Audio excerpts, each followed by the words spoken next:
الحمد لله نحمده ونستعينه ونستغفره ونؤمن به ونتوكل عليه ونعوذ بالله من شرور أنفسنا ومن سيئات أعمالنا من يهده الله فلا مضل له ومن يضلله فلا هادي له ونشهد أن لا إله إلا الله وحده لا شريك له ونشهد أن سيدنا ومولانا محمدا عبده ورسوله صلى الله عليه وعلى آله وأصحابه وأزواجه وذرياته وسلم تسليما كثيرا كثيرا. أما بعد فقد قال النبي صلى الله عليه وسلم لا حسد إلا في اثنتين رجل آتاه الله مالا فسلته على هلكته في الحق ورجل آتاه الله القرآن فيعلمه ويقضي بها او كما قال صلی اللہ علیہ وسلم. محترم حضرات، میں نے اس وقت آپ کے سامنے نبی اکرم صلی اللہ علیہ وسلم کی ایک حدیث پڑھی ہے، اور یہی حدیث میں نے 2 جمعہ قبل آپ کے سامنے پڑھی تھی اور اس کی کچھ تشریح عرض کی تھی. اس حدیث پاک کا ترجمہ یہ ہے کہ نبی اکرم صلی اللہ علیہ وسلم نے ارشاد فرمایا کہ رش کرنا مناسب نہیں مگر 2 آدمیوں کے سلسلے میں. رش حسرت یعنی خواہش کہ میں بھی ایسا بن جاؤں، مجھے بھی ایسا مل جائے، مجھے بھی یہ چیزیں دستیاب ہو جائیں، اس کو کہتے ہیں رش کرنا. فرمایا کہ رش کرنا مناسب نہیں ہے مگر 2 آدمیوں کے سلسلے میں رش کرنا بہت مناسب ہے. ان میں سے ایک وہ آدمی ہے جس کو اللہ تعالیٰ نے مال دولت سے نوازا ہو اور اسے اس بات کی توفیق بھی دی ہو کہ وہ اپنے مال کو راہ حق میں لٹائے، نیک کاموں میں خرچ کرے. دوسرا وہ آدمی ہے جس کو اللہ قرآن کا علم دے، دین کا علم عطا فرمائے، اور وہ اس علم کو لے کر زندگی کرے اور اس کی تعلیم دے، لوگوں کو سکھائے، بتائے، اس کی اشاعت کرے.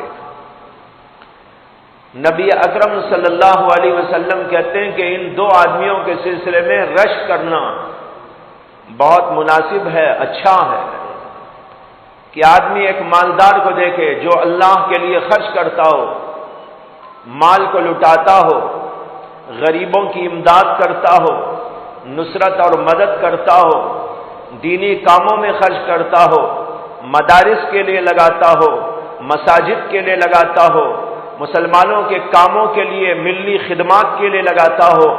ایسے آدمی کو دیکھ کر خواہش ہو، اے کاش کہ مجھے بھی ایسا مال ملتا اور میں بھی ایسا اللہ کی راہ میں خرچ کرتا تو کتنا اچھا ہو.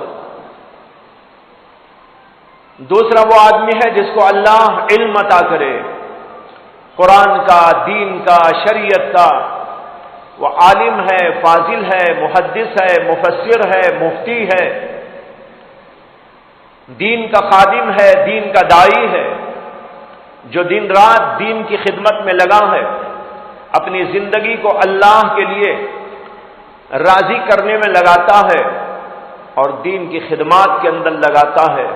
ایسے آدمی کو دیکھ کر ایک آدمی رش کرنے لگے، اے کاش کہ میں بھی ایسا عالم ہوتا، میں بھی ایسا فاضل ہوتا، میں بھی ایسا محدث ہوتا، میں بھی ایسا مفسر ہوتا، میں بھی ایسا دین کا داعی ہوتا اور دین کی ایسی خدمت کرتا، اللہ کے دین کی اشاعت میں اپنی زندگی کو قربان کر دیتا. ایسے آدمی کو دیکھ کر آدمی رش کرنے لگے، اللہ کے نبی کہتے ہیں یہ بھی بہت مناسب ہے۔ لوگ آج کل بہت ساری چیزوں کو دیکھ کر رال ٹپکاتے ہیں، مال کو دیکھ کر، دولت کو دیکھ کر، چیزوں کو دیکھ کر، لیکن یہ چیزیں قابل اعتنا نہیں ہیں۔ ان کے اوپر آدمی رش کرے تو یہ بات مناسب نہیں۔ ہاں، مناسب یہ ہے کہ کسی ایسے بندے کو دیکھ کر جس کو اللہ نے مال دولت سے نوازنے کے ساتھ ساتھ دل بھی عطا کیا ہو، جسے دولت بھی ہو اور دل بھی ہو، دولت ہو دل نہ ہو، اس کو دیکھ کر آدمی رال ٹپکائے تو یہ تو ایسا ہوا جیسے کہ قارون کو دیکھ کر رال ٹپکانے لگے۔ قرآن میں اللہ نے قارون کا ذکر کیا ہے کہ اس کو دیکھ کر کچھ لوگوں نے کہا تھا یا لیت لنا مثل ما اوتی قارون انہ لذو حظ عظیم، اے کاش کہ ہم کو بھی ایسا مال ملتا، ایسی دولت ملتی، یہ تو بڑا خوش قسمت انسان ہے۔ اللہ نے وہیں پر نقل کیا ہے کہ جب ان لوگوں نے یہ کہا قال الذین اوتوا العلم، اہل علم کہنے لگے جو حقیقت سے واقف تھے، دنیا کی دولت کے فانی ہونے سے واقف تھے، انہوں نے ان لوگوں کو جواب دیتے ہوئے کہا ارے تم اس کے اوپر رال ٹپکاتے ہو، یہ کوئی رال ٹپکانے کی چیز نہیں ہے، یہ کوئی خواہش کرنے کی چیز نہیں ہے، اصل خواہش کرنے کی چیز تو وہ ہے جو اللہ کے پاس آخرت میں رکھا ہو۔ ثواب اللہ خیر لمن آمن وعمل صالحا، جو نیک عمل کرے ایمان کے ساتھ، اللہ نے اس کے لیے جو اجر و ثواب آخرت میں رکھا ہوا ہے، یہ ہے رال ٹپکانے کی چیز۔ خالی مال، خالی دولت، کسی کا عہدہ، کسی کا منصب، یہ بھی مال میں داخل ہے۔ کسی چیف منسٹر کو دیکھ کر کہنے لگا اے کاش کہ میں بھی چیف منسٹر ہو جاتا، اور کسی عہدے دار کو دیکھ کر کہنے لگا میں بھی ایسا عہدے دار ہو جاتا، میں بھی قاضی بن جاتا، اور میں بھی جو ہے ایم ایل اے بن جاتا، میں بھی فلاں فلاں بن جاتا۔ نبی اکرم صلی اللہ علیہ وسلم فرماتے ہیں کہ یہ چیزیں نہیں ہیں جس کو دیکھ کر آدمی رال ٹپکا ہے۔ ہاں، اگر مال والا، دولت والا، عہدے والا، منصب والا اپنے منصب کو اور اپنے عہدے کو اور اپنے مال اور دولت کو اللہ کے لیے استعمال کرتا ہو تو اس کو دیکھ کر رال ٹپکا سکتے ہیں۔ اس کو دیکھ کر آپ کہہ سکتے ہیں میں بھی ایسا منسٹر ہوتا کہ میں بھی ملت کے لیے لٹ جاتا، میں بھی چیف منسٹر ہوتا اور میں بھی ملت کے لیے قربان ہو جاتا، تب تو ٹھیک ہے۔ لیکن چیف منسٹر کو دیکھ کر اس لیے رال ٹپکا رہا ہے مجھے بھی مال مل جائے، دولت مل جائے، میں بھی خوب کھاؤں کھلاؤں اور عیش کروں، عشرت کروں، بلڈنگیں بنا لوں، بینک بیلنس جمع کر لوں، کروڑ پتی ہو جاؤں، ارب پتی ہو جاؤں، لوگوں کا مال لوٹ لوں، جھوٹے دستخط کر کر کے مال کما لیا کروں۔ اگر اس طور پر کسی کو دیکھ کر رشک آتا ہے، یہ انتہائی برا رشک ہے۔ کوئی مومن ایسا رشک نہیں کر سکتا۔ مومن اگر رشک کرے گا تو دین کے لیے رشک کرے گا، چاہے مال ہو، دولت ہو، کسی چیز کو دیکھ کر آدمی یوں کہے کہ میں بھی ایسا مل جائے مجھے مال و دولت تو خرچ کروں گا اللہ کے لیے، لٹ جاؤں گا اللہ کے لیے، غریبوں کی امداد کروں گا، ان کے مسائل کو حل کروں گا، میرے عہدے سے، میرے منصب سے میں بہت سارے لوگوں کی خدمت کروں گا۔ یہاں پر یاد رکھنا چاہیے کہ مال ہو، دولت ہو، عہدہ ہو، منصب ہو، یہ ساری چیزیں اللہ نے ایک ذریعے کے طور پر بنائی ہیں، یہ مقصود نہیں ہے۔ مقصود تو اس سے کچھ اور ہے۔ مال اس لیے اللہ نے دیا ضرورت کے لیے تم بھی استعمال کرو، اور تمہاری ضرورت سے بڑھ کر جو مال تمہارے پاس میں ہے اس مال کو غریبوں کے لیے استعمال کرو۔ بیواؤں کے لیے استعمال کرو، ملت کے لیے استعمال کرو۔ اللہ نے کسی کو بہت بڑا عہدہ دیا ہے، یہ عہدہ بھی ایک قیمتی چیز ہے، لیکن اس عہدے کو مقصود نہ بنائے، بلکہ عہدے کے ذریعے سے ملت کی خدمت کا جذبہ پیدا کرے کہ میں اگر یہ بن جاؤں تو میں ملت کا بہت بڑا رہنما بنوں گا، بہت بڑا معاون بنوں گا، ان کے لیے اپنے آپ کو لٹا دوں، اپنے عہدے اور منصب کے ذریعے سے ان کے مسائل کو حل کرنے لگوں گا۔ یہ اس کا جذبہ ہونا چاہیے۔ محض مال اور محض عہدہ، محض منصب یہ کوئی چیز نہیں جس کے اوپر کہ آدمی رال ٹپکانے سے۔ تو پہلی بات اس کے اندر اللہ کے نبی نے یہی فرمائی، رجل آتاہ اللہ مالا فسلطہ علی ہلکتہ فی الحق، ایک ایسا آدمی جس کو اللہ نے مال دیا ہو اور اسی کے ساتھ ساتھ نیک کاموں میں لگانے کا جذبہ بھی دیا ہو، اس کو دیکھ کر آپ رال ٹپکا سکتے ہیں۔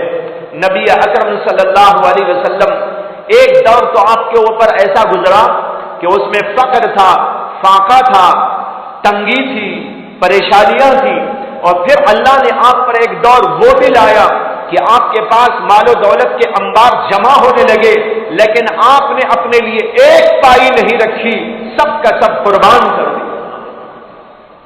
حدیث میں آتا ہے بحرین سے بہت زبردست مال آیا،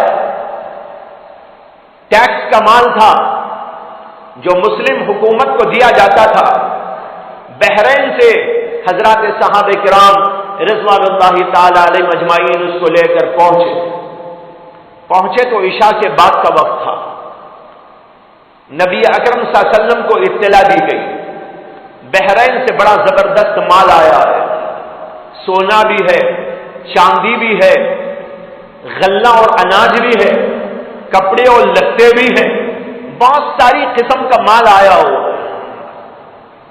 نبی اکرم صلی اللہ علیہ وسلم نے فرمایا کہ اس کو لے جاؤ اور مسجد نبوی کے صحن میں اس کو رکھو، میں صبح میں دیکھوں گا۔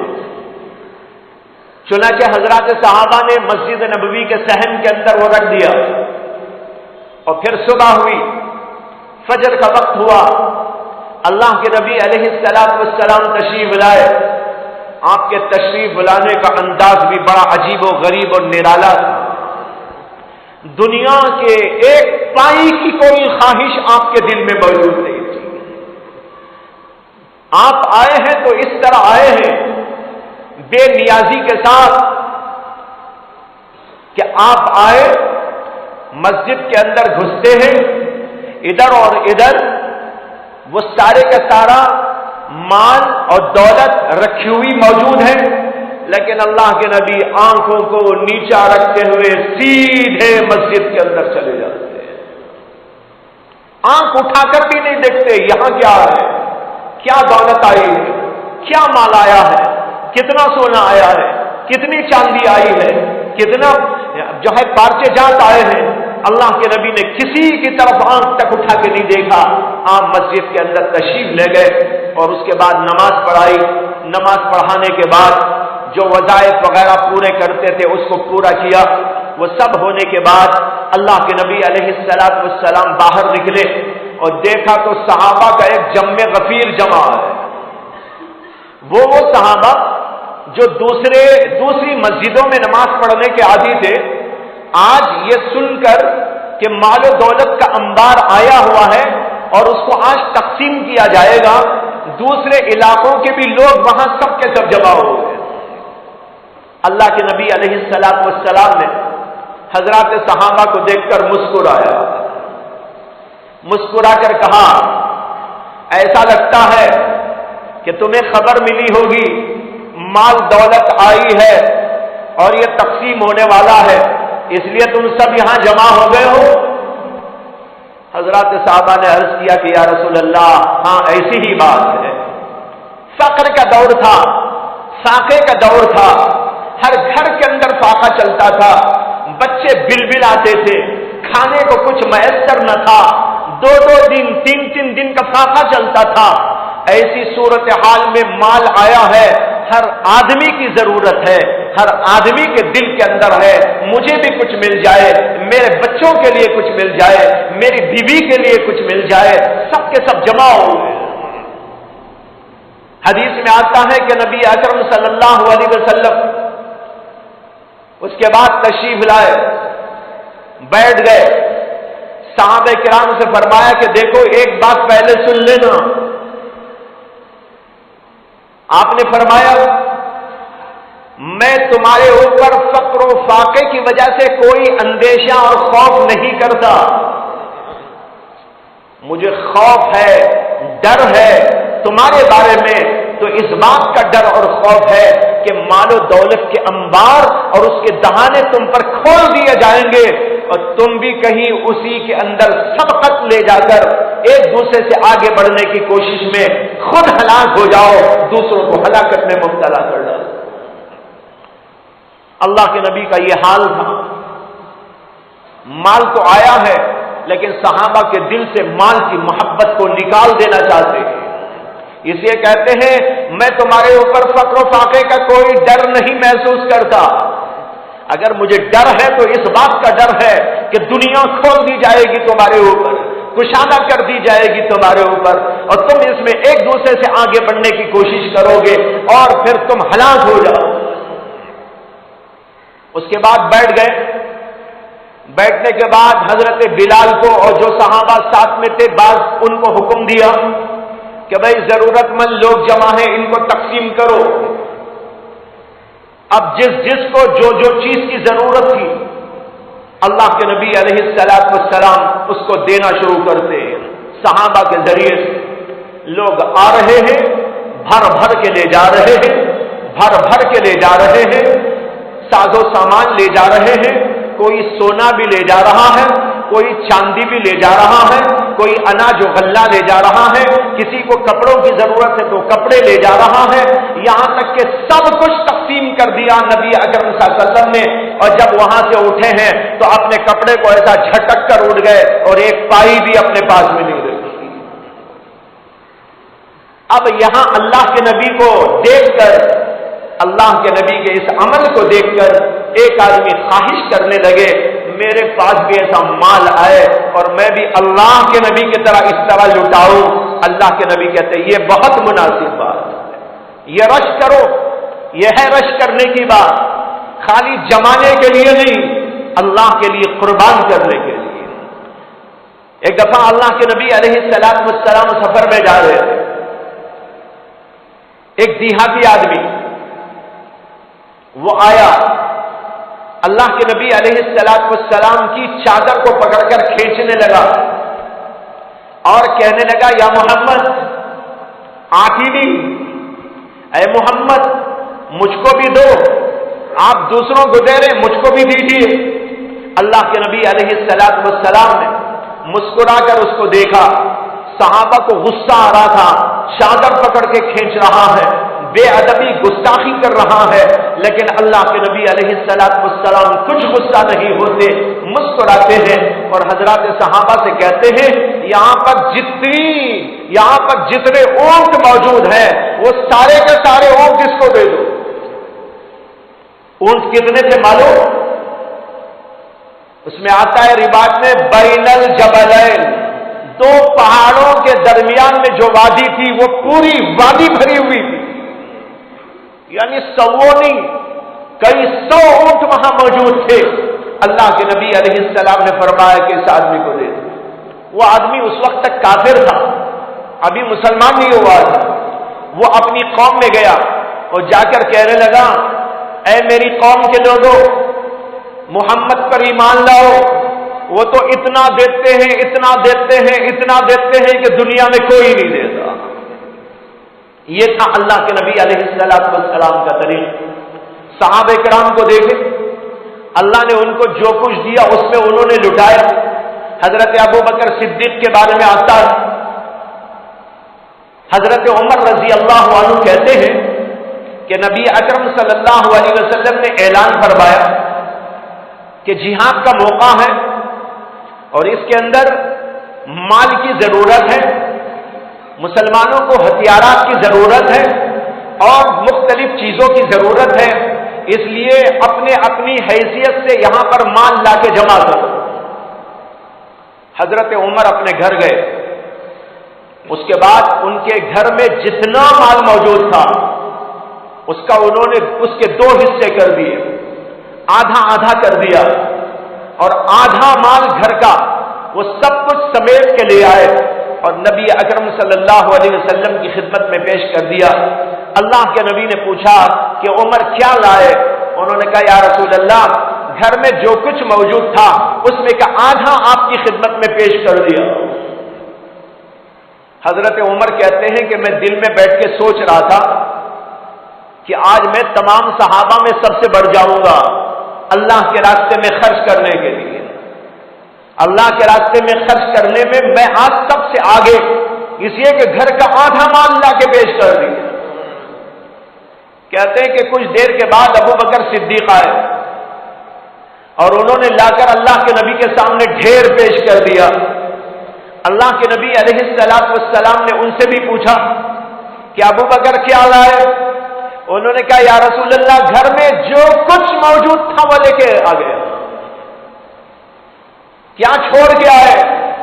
کہنے لگے اللہ اور اللہ کے رسول کا نام گھر میں چھوڑ کے آیا ہوں، جو کچھ مال تھا وہ لے کے آپ کی خدمت میں آ گیا ہوں۔ حضرت عمر کہتے ہیں ابو بکر سے بڑھنا کسی کے اختیار میں نہیں، ان سے کوئی آگے نہیں بڑھ سکتا، ہر معاملے میں آ گئے، ہر معاملے میں آ گئے۔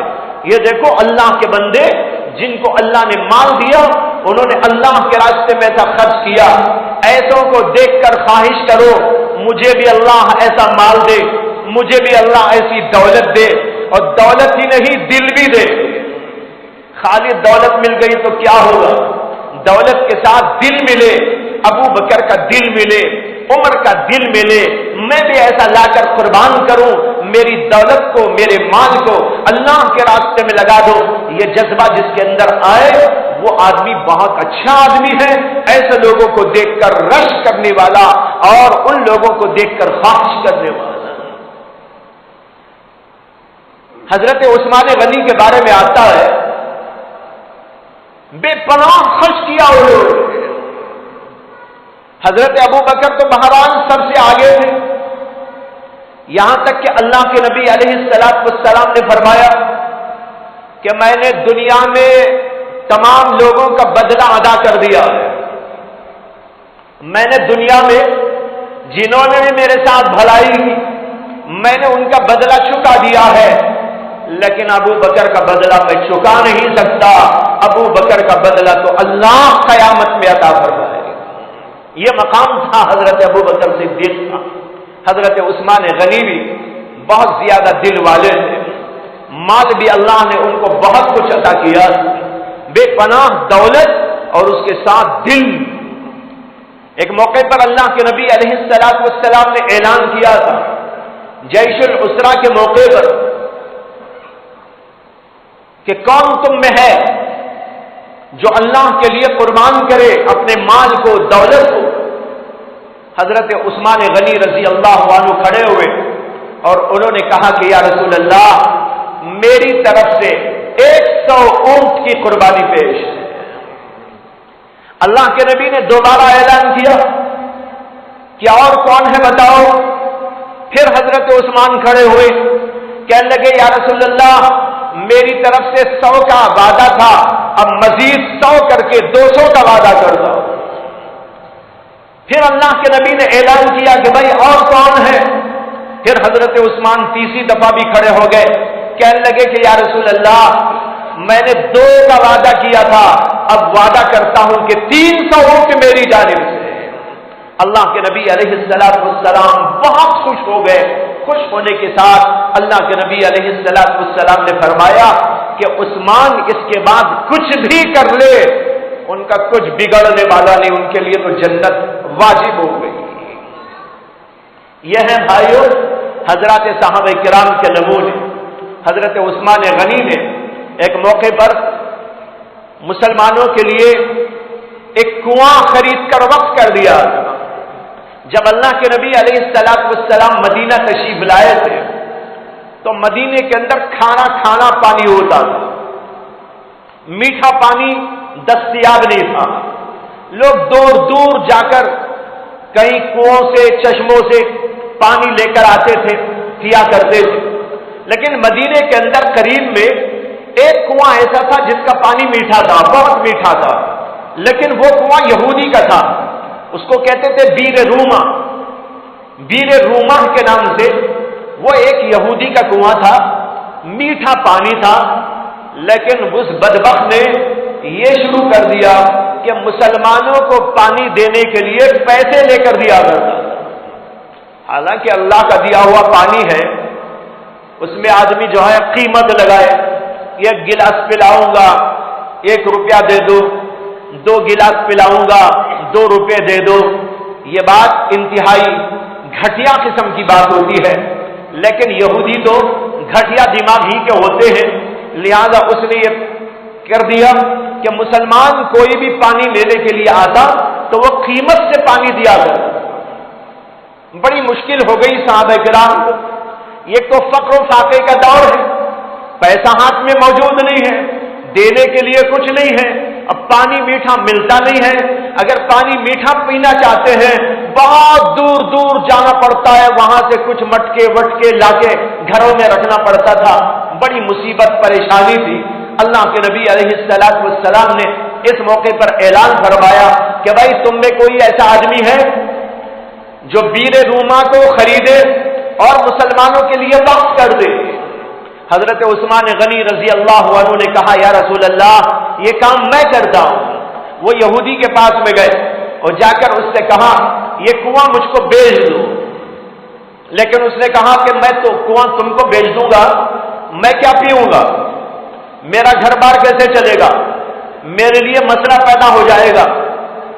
انہوں نے کہا ایسا کرتے ہیں کہ آدھا کنواں تمہارا آدھا میرا، آدھا کنواں بیچ دو۔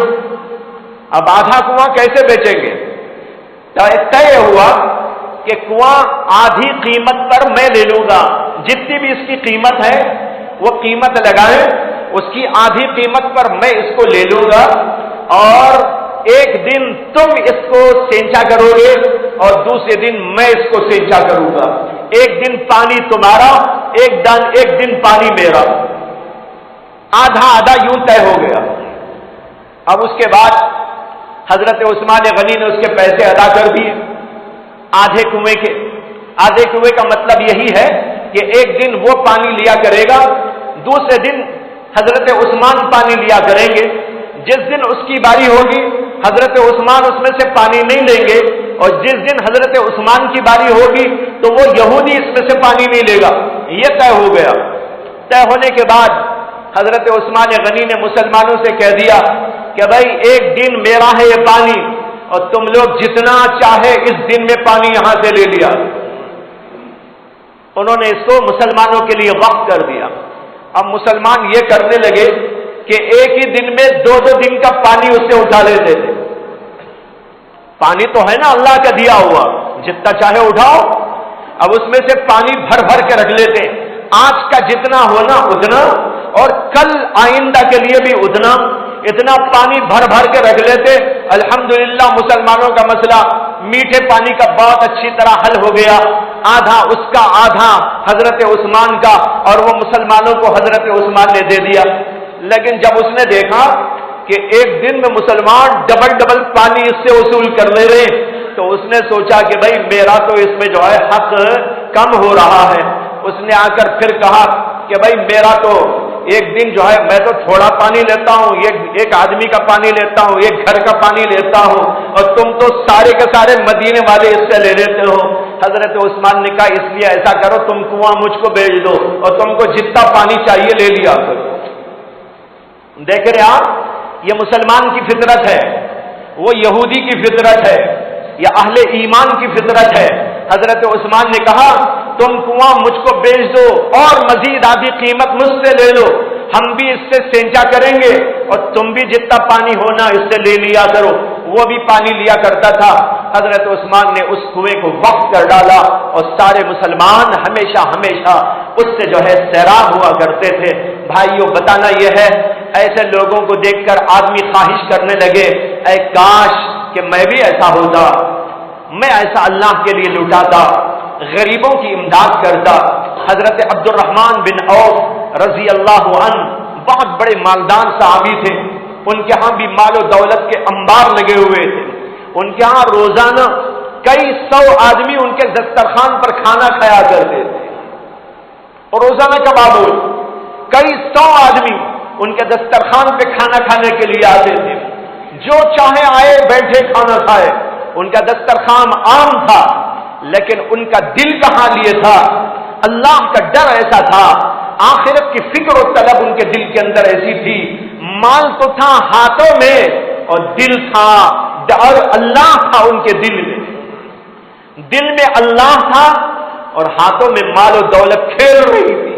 کئی سو آدمی روزانہ ان کے دسترخوان پر صبح شام کھانا کھایا کرتے، دسترخوان بچھایا جاتا، حضرت عبد الرحمن بن عوف اس کے اوپر بیٹھتے، لوگوں کو بلاتے، آؤ آؤ بیٹھو کھاؤ، کھانا لا کے رکھا جاتا، کھانا کھانے کے لیے بیٹھتے، حضرت عبد الرحمن بن عوف کو رونا آ جاتا، وہ رونا شروع کر دیتے، لوگ پوچھتے کہ کیوں رو رہے ہو؟